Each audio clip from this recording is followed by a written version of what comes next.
பொதுவாக கான்கிரீட் ஊற்றும் போது அதை நன்றாக அடைக்க வைப்ரேட்டர் பயன்படுத்த வேண்டும். ஆனால் அதிக இரும்பு கம்பிகள் இருக்கும் இடங்களில் கான்கிரீட் சரியாக செல்ல முடியாது.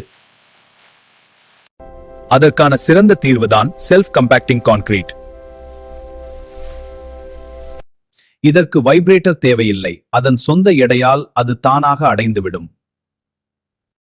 செல்ஃப் கம்பேக்டிங் கான்கிரீட்டின் முக்கிய பொருள் சிமெண்ட். அடுத்த முக்கிய பொருள் மணல், ஃபைன் அக்ரிகேட். கான்கிரீட்டின் வலிமைக்கு கோர்ஸ் அக்ரிகேட் பயன்படுத்தப்படுகிறது. கான்கிரீட் உருவாக தண்ணீர் அவசியம். SCCல அதிக ஃப்ளோ கிடைக்க சூப்பர் பிளாஸ்டைசர் பரப்புறது. SCCயின் தரத்தை உயர்த்த மினரல் அட்மிக்சர்ஸ் பயன்படுத்தப்படுகின்றன. இந்த அனைத்து பொருட்களும் சேர்ந்து செல்ஃப் கம்பேக்டிங் கான்கிரீட் உருவாகிறது. SCCயின் முக்கிய பண்புகள் filling ability, passing ability, segregation resistance.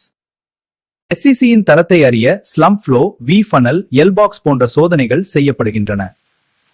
இன்றைய நவீன கட்டிடங்களில் செல்ஃப் கம்பேக்டிங் கான்கிரீட் மிக முக்கியமான தொழில்நுட்பமாக உள்ளது.